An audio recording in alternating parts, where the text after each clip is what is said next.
behind the word of God.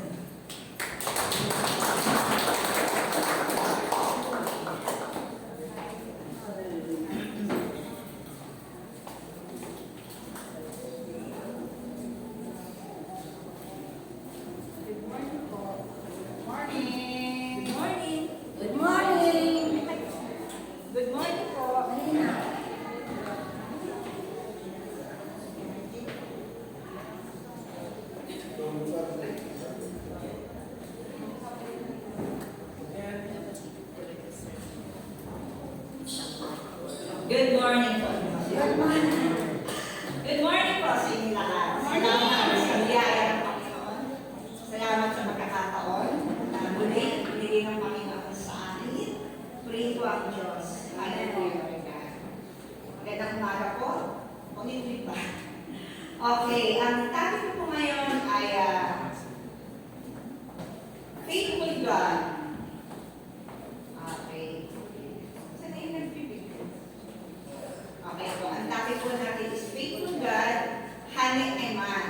Ibig pong sabihin ng faithful God, ang ibig pong sabihin ng ibig sabihin po ay God, Heman, Hane Eman. Ang ibig pong sabihin is faithful one, trustworthy one, unwavering commitment. Kung ibig sabihin ng faithful God. Nilagyan ko po siya ng theme na God's faithfulness is an expression of His boundless love. Purihin ko ang Panginoon. Tayo po'y manalangin. Hallelujah. Panginoon, purihin ka, dakilain ka, O Diyos. Maraming salamat nga, Panginoon, sa umaga ito na ipinagdalo mo sa amin. Maraming salamat, Lord, sa katapatan mo. Sa katapatan mo noon hanggang ngayon, Panginoon, ipatuloy namin na namin. Dalangin ko, Lord, ang salita mo, Panginoon, ang lumabas sa aking bibig. Lord, itago mo ko sa iyong likuran. Alam mo ang aking kakayanan. Ikaw, O Diyos, ang glorify.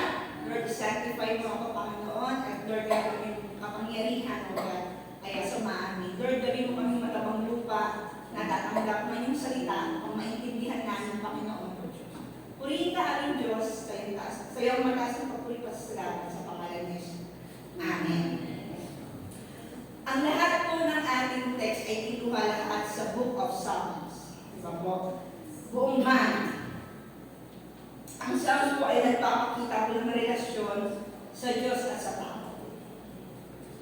At ang expression po ito ng innermost difficult emotion natin sa Diyos. Pagka binasa mo yung Psalms, meron doon panaghoy, meron doon pagpupuri, meron doon pasasalamat, at meron din doon mga wisdom na mga writer.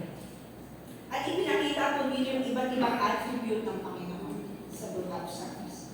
Konting review po yung mga nag-preach ng isang buwan, yung nagrema sa akin, sabi doon kay Pastor Jerry, the Good Shepherd, He owns me. Pagkakali tayo ng Panginoon. He owns me. Yung tumanak sa ano ba yung ginagawa ng Good Shepherd? To lead, to protect, to feed, and to love. Omnipotent, powerful God, sabi ni Kuya J.R., ang kapangyarihan ng Diyos para baguhin tayo mula sa pagkakasala upang maging katulad niya. Powerful God. Omnipresent, sabi ni Bert, God is present even in your darkest moment, simultaneously. Hindi ng Panginoon, kahit yung pinagdadaanan mo na makadilim, nandiyan ang protection ng Panginoon. Kahit minsan nagdududa tayo, Lord, nandito ka ba? Nandiyan ang protection ng Panginoon. Omniscience, all-knowing, sabi ko ni Ate Banji, hindi natin maunawaan ang kalunungan at pamamaraan ng Panginoon.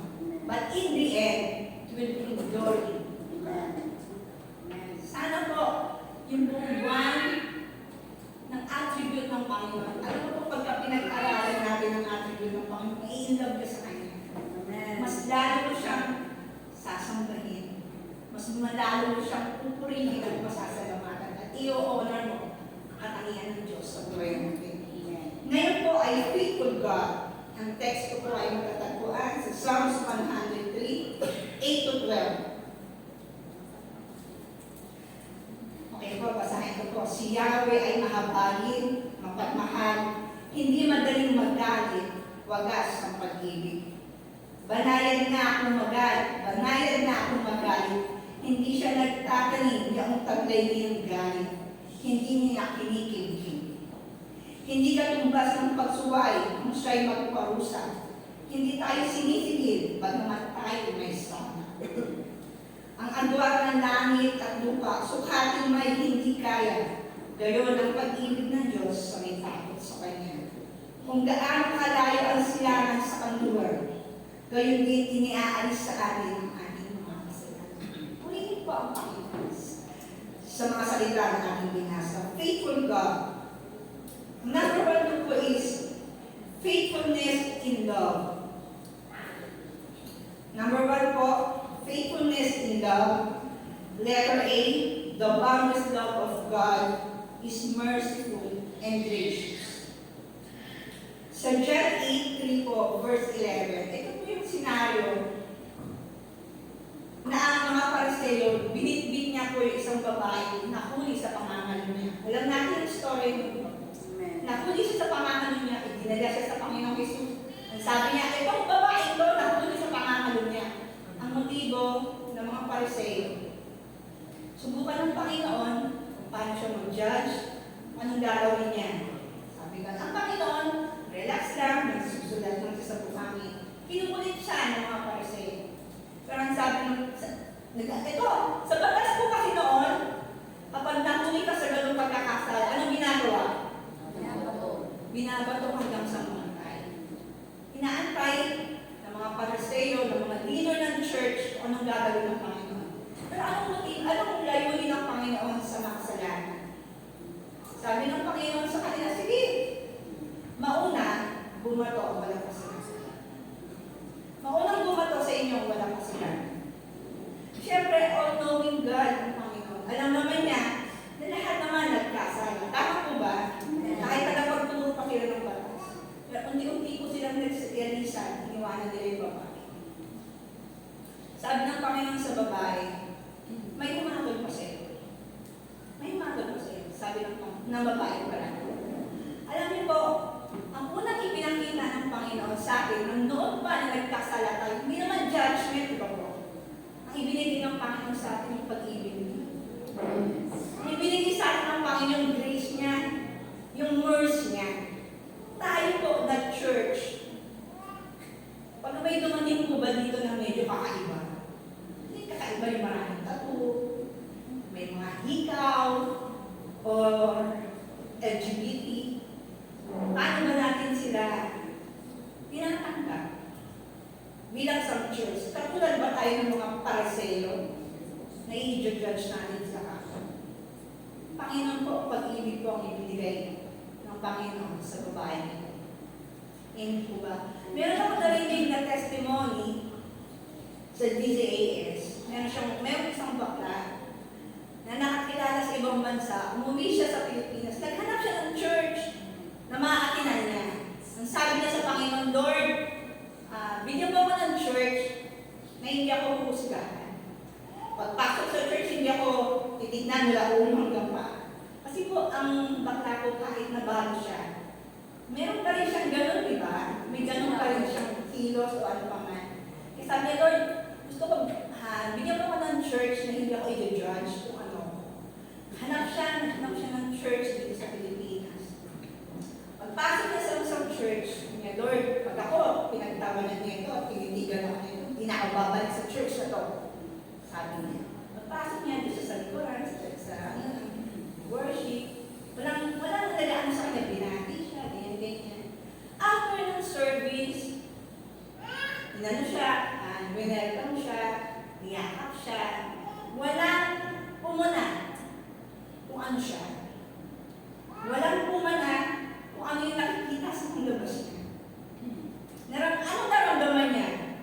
Yung pag-ibig ng Panginoon doon sa church niya. Amen po ba? Dapat ganun tayo. Bilang isang church, hindi tayo dapat maging Pariseo. Kasi lahat naman tayo tumanggap ng pag-ibig ng Diyos eh. Lahat naman tayo pakasalanan eh. Bakit pag tumingin tayo, totoo po yun eh. Minsan pagka-Kristiyano tayo, minsan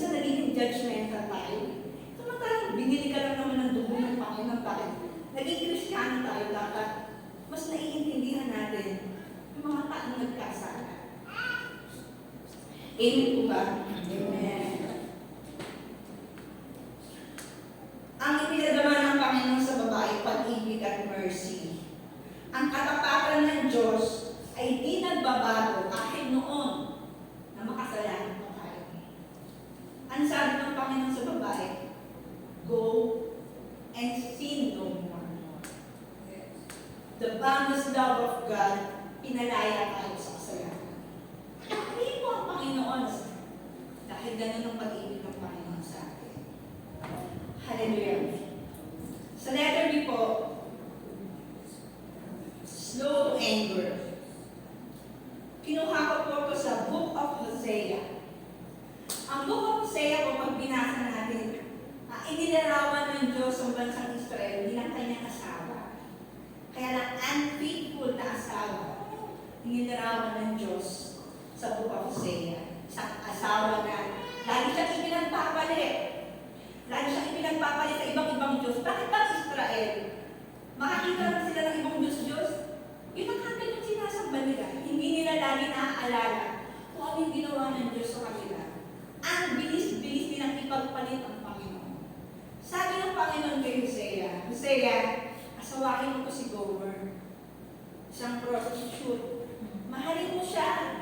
Mahalin mo siya ng sobra. Yung ginawa, kahit na marami siyang ibang lalaki. Pero ang Panginoon po, kapag ipinakita niya na yung pagmamahal niya ng sobra-sobra, dapat po mag-respond po tayo sa pag-ibig ng Panginoon. Pero ang Panginoon, He is Holy God. Kasama siya sa attribute ng Panginoon, He is Holy God. Huwag nating piliin yung katangian ng Diyos na magiging pabor lang sa atin. God is faithful, God is love. Opo, totoo yun, pero God is Holy God. Galit siya sa kasalanan. Ganun din siya sa bansang Israel. Galit siya sa kasalanan na ginagawa ng bansang Israel. Sabi po dito, His anger come but slowly after much mercy had been shown. Ibig sabihin, pag too much na yung mercy ng Panginoon, nagagalit din ng Panginoon. Di ba po? Pagkaya natin mga magulang. Holy anger. Totoo po. Kagaya natin magulang, wala akong magulang na natutugang namamalo ng anak. Diba? Ang Panginoon ganun din eh. Yung too much mercy ng Panginoon bago niya ibigay yung galit niya sa atin. Kaya po kapag sinasabay tayo ng Panginoon, makinig na tayo. Hindi natin antayin yung palo ng Diyos. Yung galit ng Diyos kasi too much mercy na yung pinakita sa atin ng Panginoon eh. Ang bansang Israel po, binigyan po siya ng judgment. Dahil He is Holy God, nabigyan po ang Panginoon ng judgment. Ano po naging judgment ng Panginoon? Nahati po ang Israel into kingdoms. Naging Judah and Northern Kingdom ang Ephraim.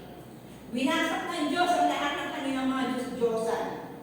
Yung mga Israelita na tumakbo ng Egypt, kasi ang pala nila ang Egypt ang kanilang tagapagligtas, karamihan po sa kanilang mamatay.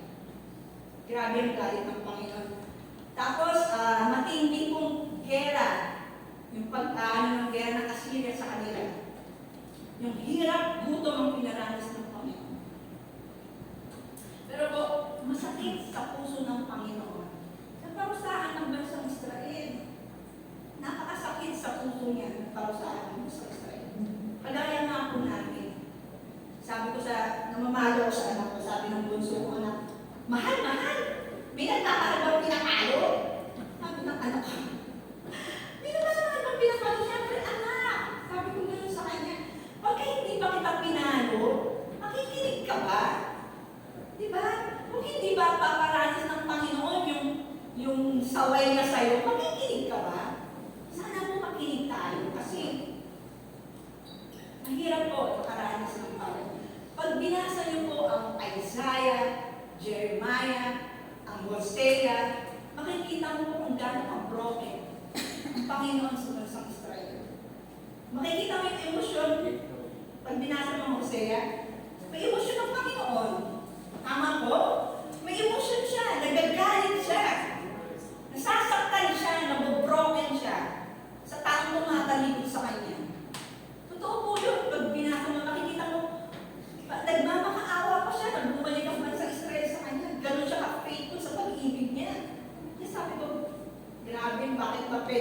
iba na lang ang mahalin ng Panginoon. Pero hindi eh. Napakatapat ng Panginoon sa bansang Israel. Sabi niya, inutusan niya ulit si Gomer. Sabi niya, Gomer, balikan mo yung asawa mo. Mahalin mo ulit siya kahit naging siya sa'yo. Hagaya ng pagmamahal ko sa bansang Israel. Grabe naman si Lord. Grabe naman siya mag-asawa. Ako nga, pagka nagdo ko yung asawa ko sa akin, hindi pwede yan. Diba? Meron ka bang karelasyon na gusto mo? May iba? Pero si Lord, sabi niya, mahalin mo ulit si Gomer. Kunin mo ulit yung asawa mo, si Gomer at yung anak mo. Kasi ganun ko din kamahal ang bansang Israel kahit taksila sa akin. Hallelujah. Grabe. Grabe ang mag-ibig ng Panginoon. Sabi ko sa Hosea 14:4, sabi ng Panginoon, sabi ni Yahweh, pagagaling ko na sila sa kanilang kataksilan.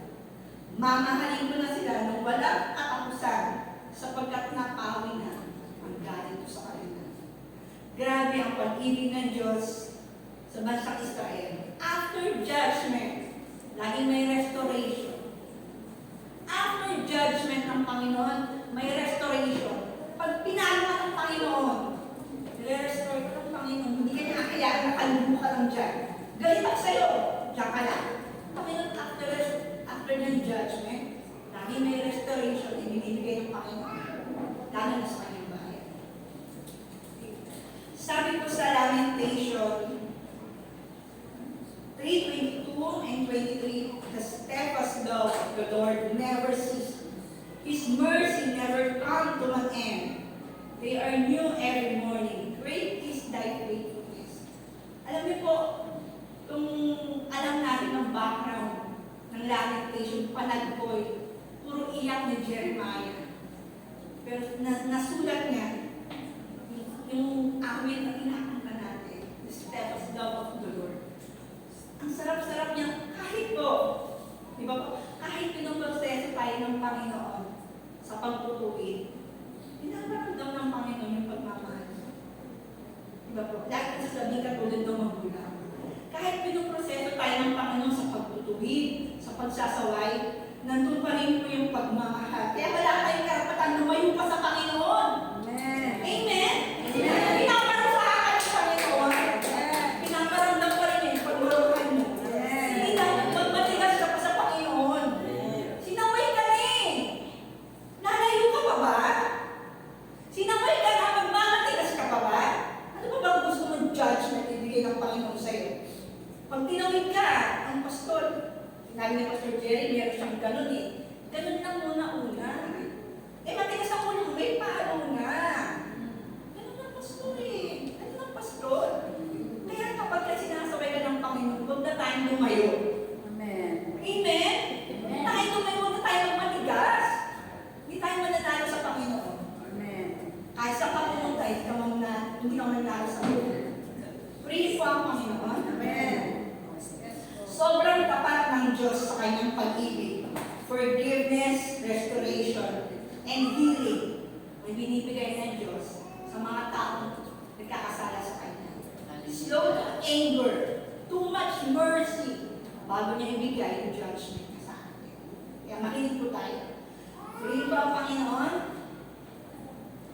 Number 2 po, God is faithful to His promise. Letter A, promise of forgiveness. 1 John 1:9, sabi ito ng lahat, if we confess our sin, He is faithful and righteous to forgive our sin and to cleanse us from all unrighteousness. Faithful ang Panginoon to forgive us. Matapat ang Diyos para patawarin tayo sa ating mga kasalanan. Walang duda doon. Tapat ang Diyos. Lumapit ka, humingi ka ng kapatawaran sa Panginoon. Hindi tayo i-reject ng Panginoon. Lumapit tayo ng may bagong puso, ng totoong repentance. Kasi pagka hindi totoong repentance, sabi repentance, iikot tayo. Sabi, nagkasala ka na, ibahin na yung dating gawa, yung paulit-ulit ang magkakasala. Faithful ang Panginoon para patawarin tayo sa ating mga kasalanan. Letter B po, promise of salvation. Efeso 2:8, sapagkat dahil sa kagandahan loob ng Diyos, kayo naligtas sa sa pamamagitan ng pananampalataya at ito'y kaloob at hindi mula sa inyong sarili. Alam niyo po, kaloob. Pag sinabing kaloob, libre. Hindi natin sa sarili kakayanan, hindi dahil sa mabuti ka, kaya ka niligtas ng Panginoon, kaya wala tayong pwedeng ipagmalaki sa Panginoon. Dahil lahat tayo pinatawad lang ng Panginoon. Kaya dapat yung kaligtasan na binigay sa atin ng Panginoon, i-treasure natin. Treasure natin. Ito po ay a promise of salvation. Dapat ang Diyos para iligtas tayo. Amen. Sa letters po, promise of sanctification.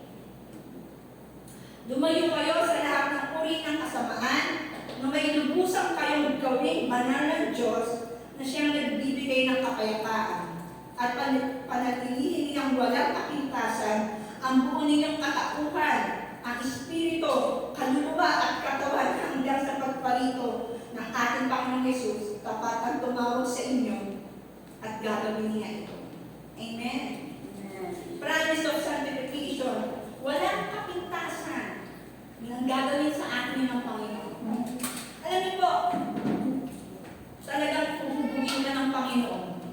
Kaya babaguhin ka ng Panginoon. Karanasan natin, karanasan ng asawa ko na nilakit siya mula ulo hanggang paa. Kung si Daniel lang yun, hampas lupa ka, pakay tulog ako, asawa ko lang yun. Hindi pwede gano'n. Diba? Pero binago tayo ng Panginoon eh. Yung dati natin pagkatao, talagang hindi talaga natin kaya. Diba? Yung pumila ka sa labor na napakahaba-haba, aga-aga mo pumunta doon. Grabe.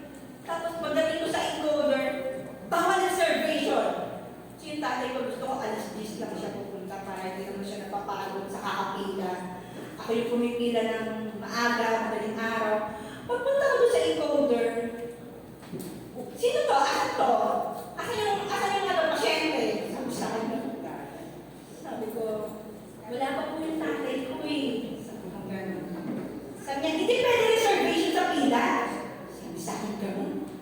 Yung pagod kang pumila ng kahaba-haba, gaganunin ka. Sabi ko, 74 years old na po yung tatay ko. Sabi ko, ano ba naman na ipila ko yung tatay ko? Gusto ko sana magsinungaling na maghanap ng ibang lolo. Para ipakita na yung tatay ko. Diba? Hindi ko kaya magsinungaling. Sabi ko, Lord, sinusubukan yata ako nito para magsinungaling. Sabi ko gano'n sa kanya. Gusto ko magalit. Gusto ko magalit na away-awayin ko yung naging ko doon. Pagdating ng tatay ko, ito na po yung tatay ko. Dito na po. Pag sinayang niyo yung buong pila ko. Pero mabuti ang Diyos kasi nilagyan niya pala ng number. Akala ko nasa 100 na kami. Salamat sa mga nilagay sa numbers. Ngayon, sinusubukan ng sinasatisfy tayo sa salita, sa gawa, sa isip, para maging kalududo tayo pagdating ng panahon sa Panginoon. Tayo po ay diligtas ng Panginoon sa biyaya. Totoo po yun, diligtas tayo ng Panginoon sa biyaya.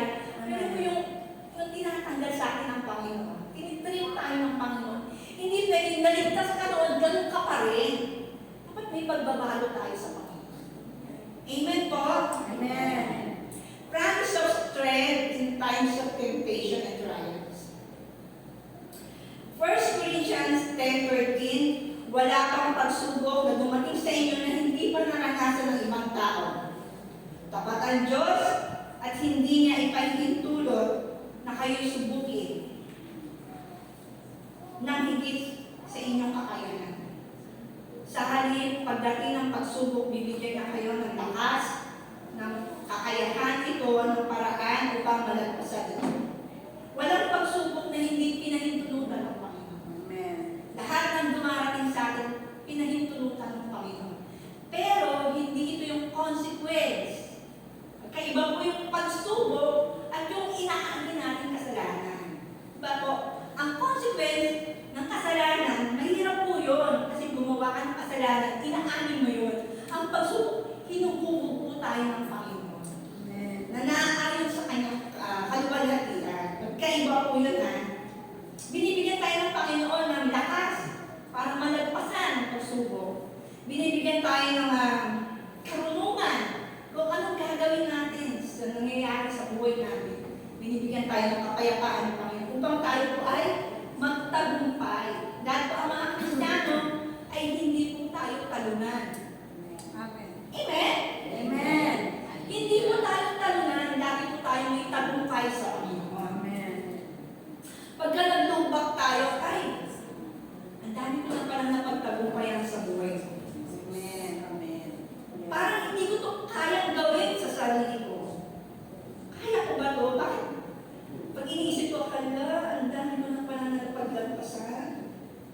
po, Amen. pagka nagtingin ka sa dati mong pagsubok ng buhay, nakita mo yung ngayon, ay, salamat Lord, hindi ko to kaya. Pero kinaya ko dahil sa Panginoon. Amen. Purihin po ang Panginoon. Promise of provision. Paborito ng lahat. Promise of provision, Philippians 4:19. Amen po sa nagdaan. Ayan. And my God will supply all our needs according to His riches in glory in Christ Jesus. Provision in all our needs. Provision po sa physical strength. Nakakapagod po ang buhay. Amen? Hindi kayo pagod? Nakakapagod ang buhay. Mga nagtatrabaho. Nakakapagod ang buhay. Nakakapagod mag-aral. Mga estudyante. Nakakapagod sa bahay. Grabe. Ang daming commitment. Nakaka-stress. Pero pinaprovide ng Panginoon.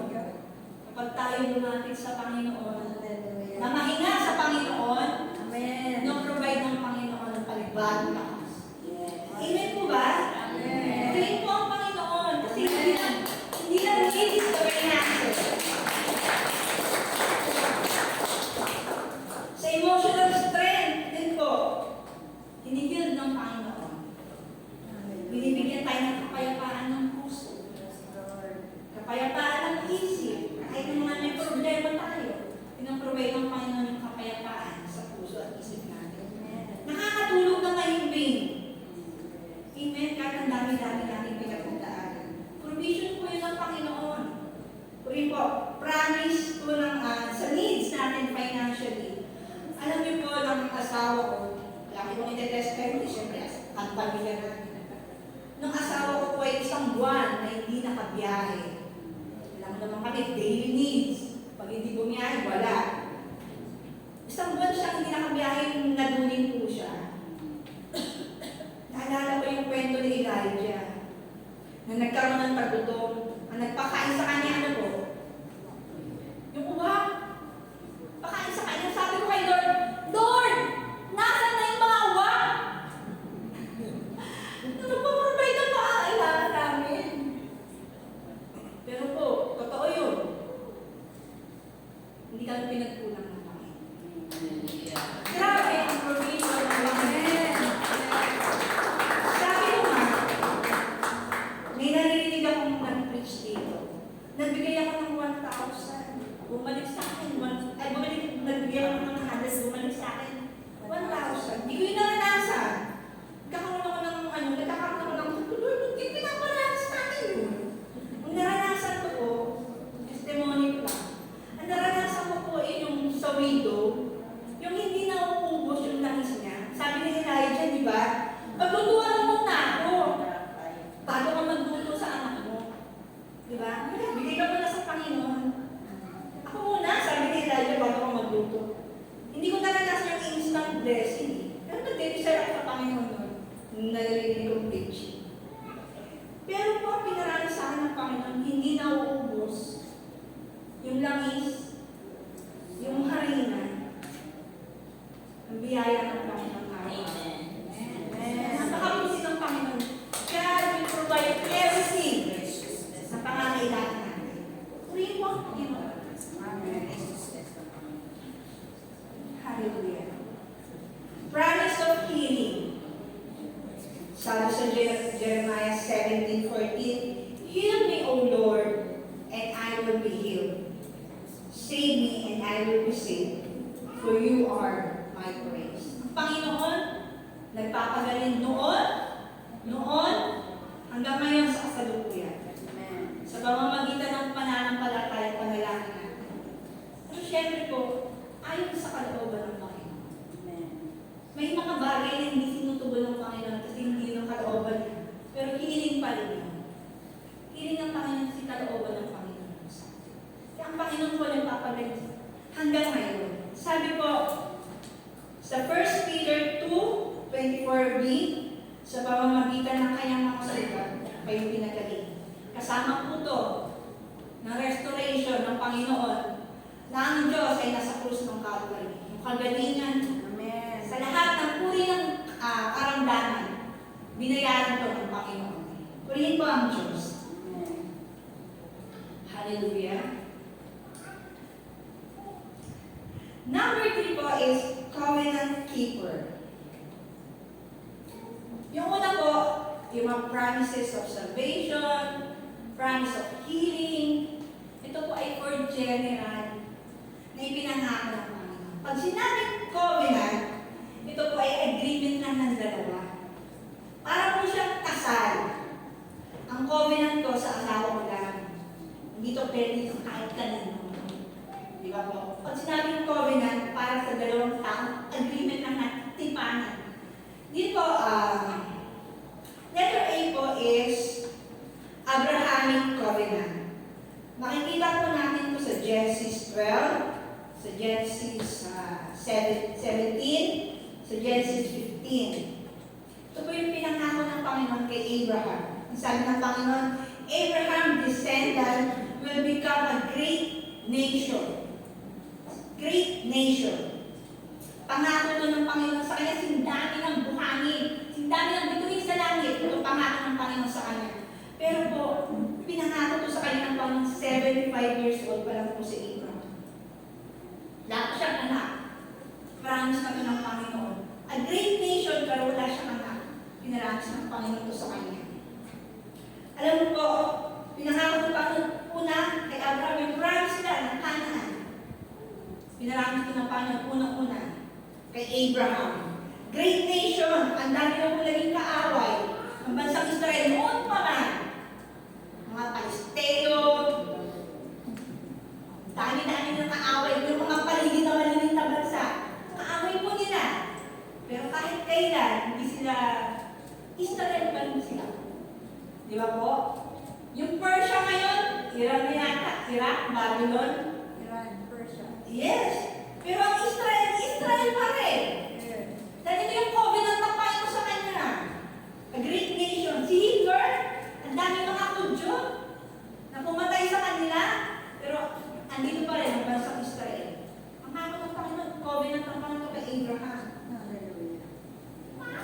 Ngayon po, ang dami pa rin nilang kaaway, pero nananatili pa rin.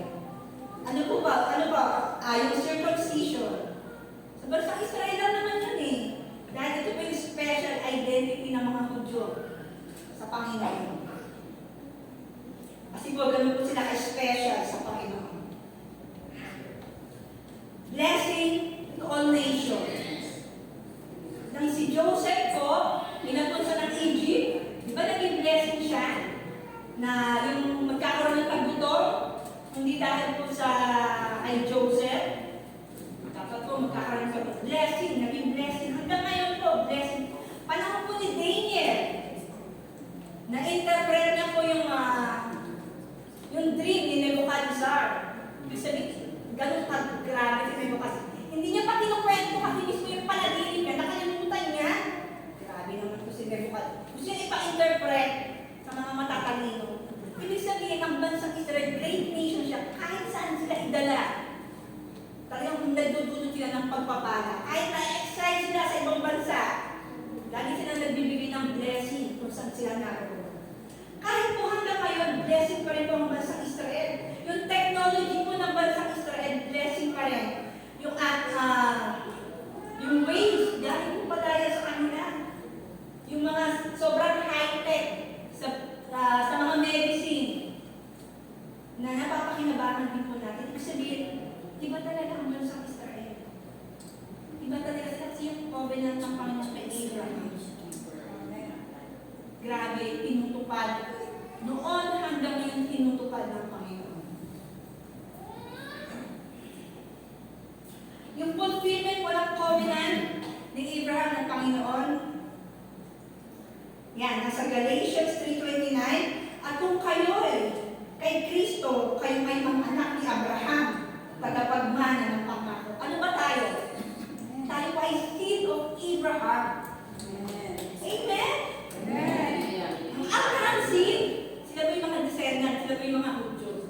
Dahil po tayo ay seed of Abraham, anak tayo ni Abraham sa pananampalataya.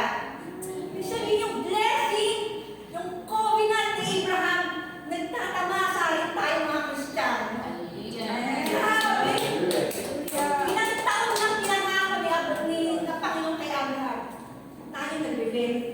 hanggang ngayon. Amen. Purihin po, ganun katapat ang Panginoon sa kanyang covenant. Amen. Purihin po ang Panginoon. Amen. Kung kayo matutulog, napakadali lang ng preaching ko, ha? Hallelujah. Number 11 po is Davidic covenant. Ito po yung covenant kay David ng Panginoon. Sa 2 Samuel chapter 7, buong chapter po yan. Meron din po yan sa Kings. Ayan. Ito po yung desire ni King David na magtayo ng templo ng Panginoon. Paghari ka kasi, nasa magandang palasyo ka. Paghari ka, komportable ka. Maayos ang kalagayan ng hari. Ganun yung kalagayan ni King David. Pero sabi niya, ang ganda-ganda ng kalagayan mo dito sa palasyo ko. Pero yung templo ng Diyos ay nasa tolda lang ng panahon na yun. Ang gusto ni David, magkaroon ng building ng templo bilang isang sambahan para sa Panginoon. Sabi niya, sa isip-isip siguro ni David, hindi ko nabasa ito sa isip-isip ni David, ako hari lang ako. Ang ganda-ganda ng kaharian ko.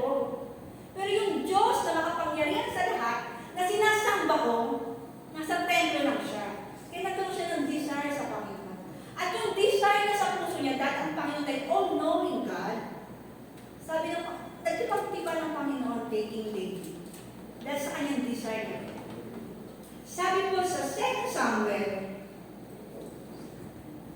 17:14, magiging matatawag ang iyong sambahayan at ang iyong kaharian hindi mamawalin sa aking paningin at mananatili ang iyong trono magpakailanman. Amen. Royal blood is established forever. Preserve ng Panginoon yung bloodline ng royalty mula kay King David hanggang sa Panginoong Jesus po. Yes. Dahil po, yung 12 tribes, nabura na po. Nawala na. Naubos po ang 12 tribes. Pero po dahil sa covenant ng Panginoon kay David, preserve po yun ng Panginoon. Hallelujah. Yung royal bloodline mula sa Panginoon, mula kay King David hanggang sa Panginoon. Ganun katapat ang Panginoon sa kanyang pangako. Sabi ko, mananatili ang iyong trono magpakailanman. Unconditional covenant po ito. Unconditional covenant. Kahit po yung mga sumunod na hari mula kay King David ay hindi naging faithful sa kanya, tuto pa rin at tuto pa rin ang Panginoon yung covenant niya kay King David. Ganito po sa katapat ng Panginoon. Amen? Amen. Amen po. Hallelujah. Amen. Amen. Unwavering commitment ng Diyos sa Kanya, maging sa atin din po. Yung first coming ng Panginoong Jesus, ito po yung fulfillment ng covenant ng Panginoon kay King David. Unang pagpunta ng pinanganak ang Panginoon, para ano po?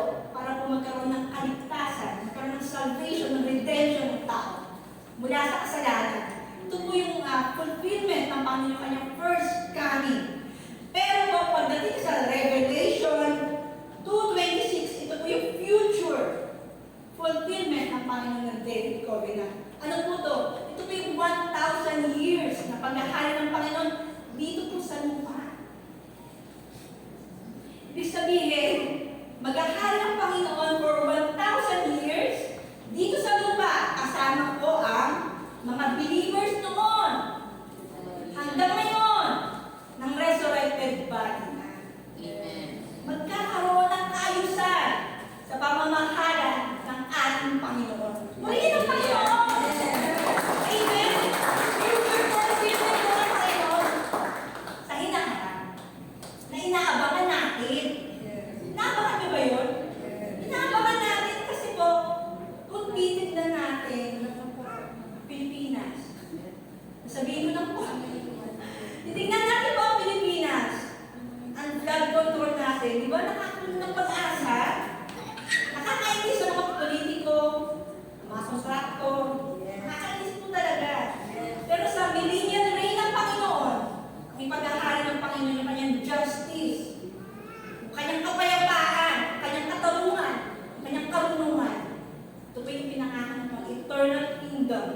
pinangako ng Panginoon kay David.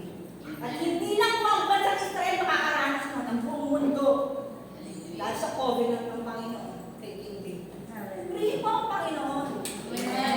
Purihin po ang Panginoon. Sabihin niya, may pag-asa po po. Amen. Pag-asa po ang Pilipinas. Yes. Hallelujah. May pag-asa po ang Pilipinas. Ang daming sa totoo lang yung mga issue natin ngayon sa Pilipinas, nakakagalit po. Hindi sila lumalaban ng patas. Grabe. Kakain ka 700,000 plus. Kakain ka nun. Bahay na natin yun eh. Sa isang meal lang, dalawa lang sila. Pero sa millennium reign, haharap lahat sila yan sa Panginoon eh. Haharap sila lahat sa Panginoon. Kaya, nakakalungkot po. Nakakalungkot. Sabi ko sa Isaiah 9:6-7, sapagkat isinira ang isang sanggol na lalaki para sa atin, ibibigay sa kanya ang pamamahala, at siya'y tatawagin kahanga-hanga, tagapayo, makapangyarihang Diyos, walang hanggang Ama, prinsipe ng kapangyarihan, magiging malawak ang kanyang kapangyarihan at walang katapusang kapayapaan ang ipagkakaloob. Sa trono ni David at sa kanyang kaharian, itatatag niya ito sa pamahalaan ng may katarungan, katuwiran mula noon at magpakailanman. Isasagawa ito ni Yahweh na makapangyarihan sa lahat. Amen. Ito po yung pag-asa natin. Huwag po tayo mapagod umasa. Huwag po tayo mapagod umasa at magtiwala sa Panginoon. Dahil tapat ang Diyos na nangako noon, ngayon, at magpakailanman. Purihin po ang Panginoon. Tayo rin po, di ba? Nang nakakilala tayo sa Panginoon, meron din tayo naging promise sa Panginoon. Meron ba? Yung bagong Christian ka pa lang, ang dami mo yatang pinangako sa Panginoon. Naalala niyo ba yun?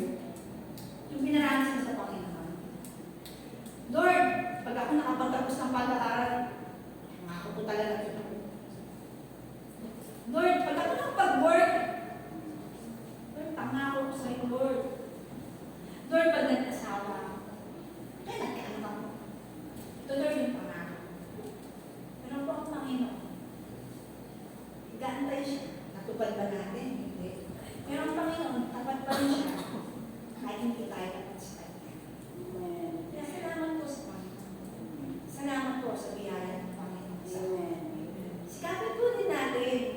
Kasi ang hirap naman po yung katipan mo. Katipan ko, di ba? Ang hirap naman na ito yung asawa ko, ako lang tapat sa Kanya. Ang hirap naman po nun. Ganun din po sa Panginoon.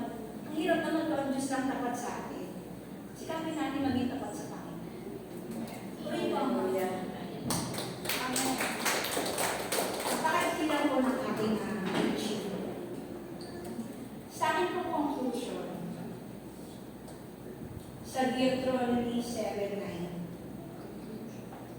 Sabi dito, know therefore that the Lord your God, He is God, the faithful God, who keep His covenant and His loving kindness to all thousand generations with those who love Him and keep His commandments.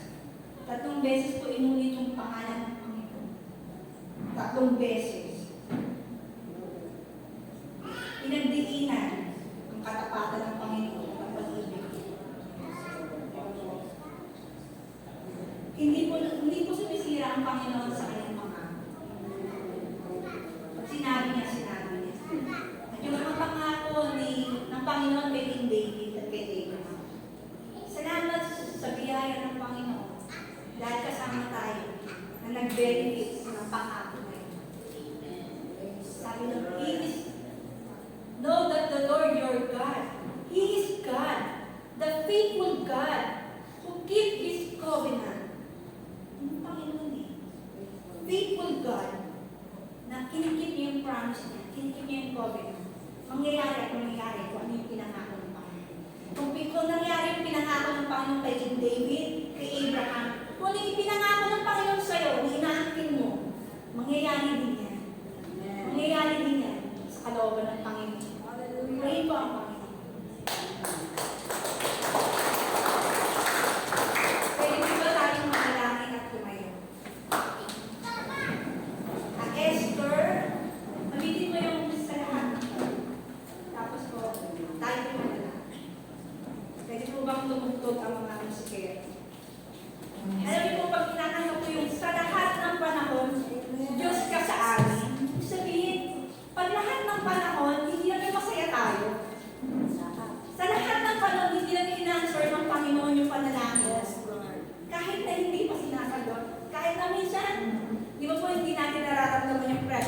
Lord. Sabi sa lahat ng Panginoon, sa lahat ng panahon, Diyos ka sa amin. Ibig sabihin yung sovereignty ng Diyos sa buhay mo, inaangkin mo. Ibig sabihin yung attribute ng Diyos, inaangkin mo.